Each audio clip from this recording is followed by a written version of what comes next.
and welcome to another new vlog. তো আজকের ব্লগে আমরা যাচ্ছি মাগুরা ঈদের ছুটিতে লীরামণির নানুর বাসায় বেড়াতে এবং আজকের ব্লগে আমার সাথে লিয়ান এবং লীরামণি দুজনেই আছে। লীরামণি এবার দ্বিতীয়বার ওর নানুর বাসায় যাচ্ছে। ও যখন গিয়েছিল তখন ও অনেক ছোট ছিল, যার কারণে ওর কিছুই মনে নেই। এবারও যাচ্ছে এবং লিয়ান এবার আমাদের সাথে যাচ্ছে। লিয়ান এবার ফার্স্ট টাইম গ্রামের বাসায় ওর নানুর বাসায় যাচ্ছে। আমরা প্রায় 1.5 বছর পর গ্রামের বাড়ি যাচ্ছি, তো এই সব কিছু নিয়ে উই আর ভেরি এক্সাইটেড। আজকের ব্লগটি অনেক বেশি স্পেশাল, কারণ হচ্ছে আমরা পদ্মা সেতুর উপর দিয়ে যাব এবং কালনা ব্রিজ নতুন হয়েছে সেটার উপর দিয়েও যাব, একসাথে 2টা ব্রিজ পার হব। লীরামণি, তুমি তোমার নানুর বাসায় যে যাবা, তুমি কি অনেক খুশি? ও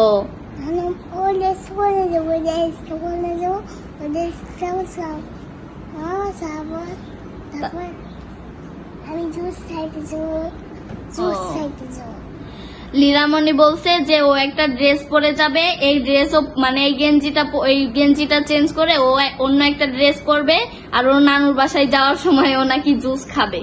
তো আজকের ভিডিওতে আমি তোমাদের সাথে শেয়ার করব গ্রামীণ পরিবেশ, লীরামণি ওর নানা ভাইয়ের বাসায় যে কি করে এবং আমরা কি করি সেগুলোই তোমাদের সাথে আমি আজকে শেয়ার করব। তো আর কথা বাড়াচ্ছি না, আজকে ব্লগটি শুরু করা যাক। তোমরা অনেকেই আগের ভিডিওতে দেখেছো যে আমরা লীরামণির দাদুর বাসায় ঈদ করেছি, তাই আমরা সকালেই দোহার থেকে রওনা দিয়ে দিলাম। এখন বাজে সকাল 7টা। আজকের আবহাওয়াটা ঠান্ডা, সূর্য মাত্র উপরে উঠেছে।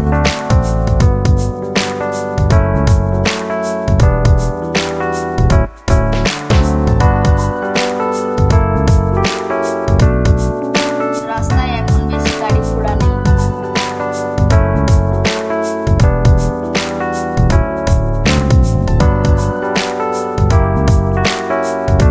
এই ওয়েদারটা আমার খুব ভালো লাগে।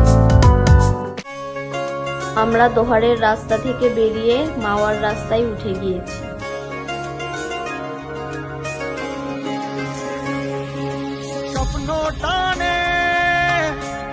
পদ্মা সেতুর টোল প্লাজা পার করে আমরা পদ্মা সেতুতে উঠেছি। এই সেতু ওই পারের ও এই পারের মানুষের মধ্যে সুন্দর যোগাযোগ সৃষ্টি করছে। পদ্মা সেতুর প্রথমেই বঙ্গবন্ধু ও তার কন্যার ছবি দেওয়া। স্বপ্ন টানে দিলাম পাড়ি অচিন পথে। আমাদের গাড়ি এখন পদ্মা সেতুর উপরে। এই রাস্তাটা অনেক সুন্দর।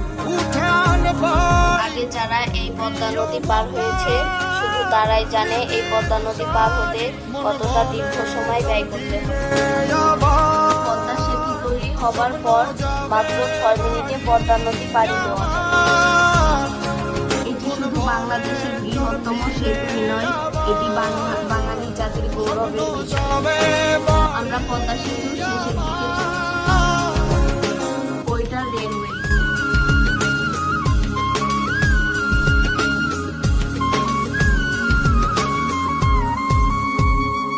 আমরা এখন পদ্মা সেতু থেকে নিচে নেমে গেছি।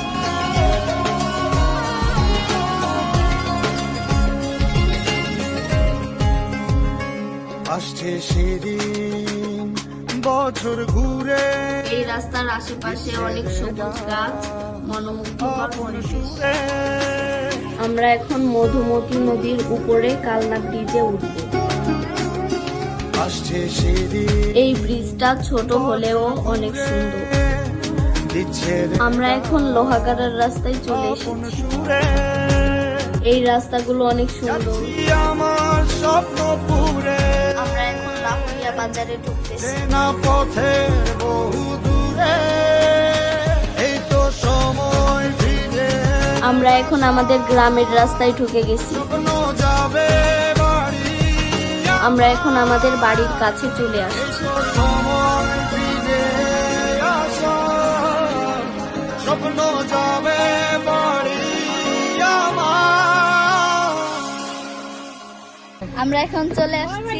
এই তো সময় ফিরে আসা, স্বপ্ন যাবে বাড়ি আমার। লিয়ান যেহেতু এই বাড়ি প্রথম আসছে, তাই লীরামণি ও লিয়ানকে ঘরে ঢোকার আগে ওর নানু বরণ করছে।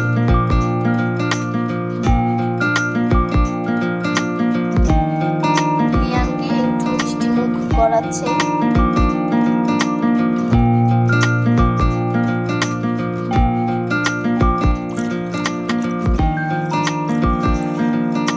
এখন তালের রস খাবো। এখন হচ্ছে তালের রসের সিজন। তালের রস খেলে নাকি মাথা ছিমছিম করে, দেখবো আমার হয় কিনা।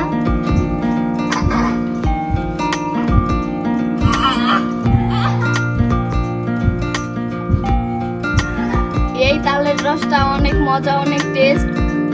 তোমরা তালের সিজনে গ্রামে আসলে এটা খেও, অনেক টেস্ট। দাদু ভাইয়াও এক গ্লাস খাচ্ছে।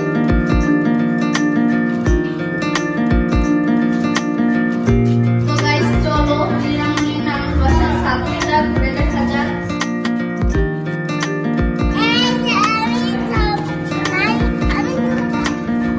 কি লীলামণি, কি বলো?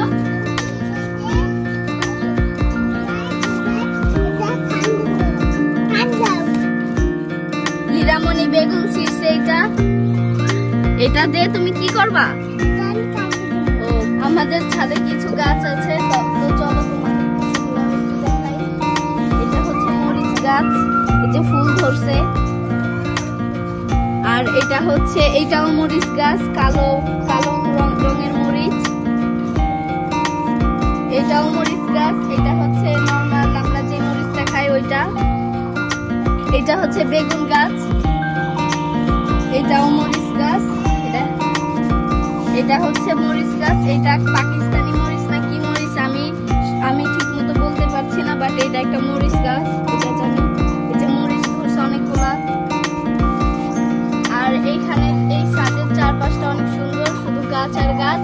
আর যদিও এখানে একটু রোদ, কিন্তু ঠান্ডা বাতাস, এখানের আবহাওয়াটা মনোমুগ্ধকর, অনেক সুন্দর। ঠান্ডা বাতাস আসে। পরের দিন সকালে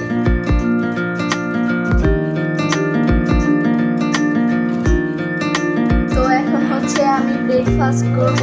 তো চলো ব্রেকফাস্টে কি আছে দেখা যাক। এটা ভাত, এটা করলা ভাজি, করলা ও ছোট মাছের তরকারি, শাক ভাজি, বেগুন ভর্তা ও ডিম ভুনা। সকালের খাবার খাওয়ার পরে 10টার দিকে ডাব পাড়তেছে। এখন হচ্ছে ডাবের পানি খাবো।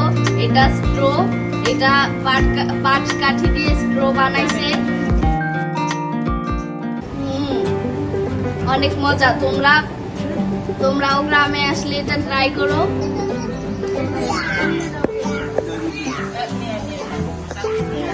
এখানের প্রাকৃতিক পরিবেশ অনেক সুন্দর।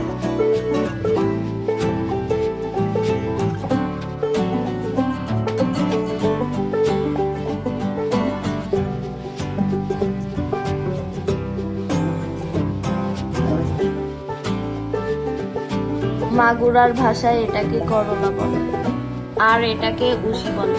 আমাদের গাছের আমগুলো এখনো ছোট ছোট। তো এই যে এটা হচ্ছে গাব, এখন আমি খাবো।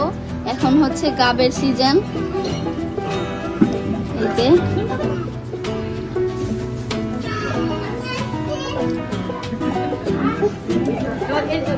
এটার মধ্যে বিচি থাকে।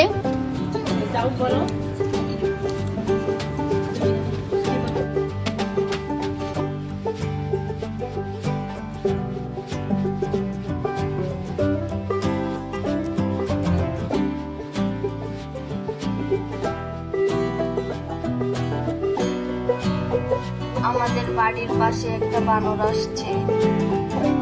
আমরা ওকে কিছু বিস্কিট দিয়েছিলাম, ওর একটা হাত নাই, তাই ও বিস্কিটটি ক্যাচ ধরতে পারে নাই।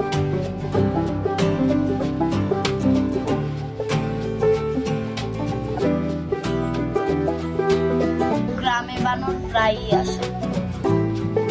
লীলামণি লিয়ান এখানে এসে খোলা উঠান পেয়ে ওদের মনের মতো দৌড়াদৌড়ি করতেছে। লীলামণি লিয়ান অনেক খুশি। তো আজকের ভিডিওটি এই পর্যন্তই। আমার ভিডিওটি যদি ভালো লাগে একটা লাইক করে দিও, আর যারা আমার নতুন চ্যানেলটি এখনো সাবস্ক্রাইব করোনি তারা অবশ্যই সাবস্ক্রাইব করে দাও। বাই।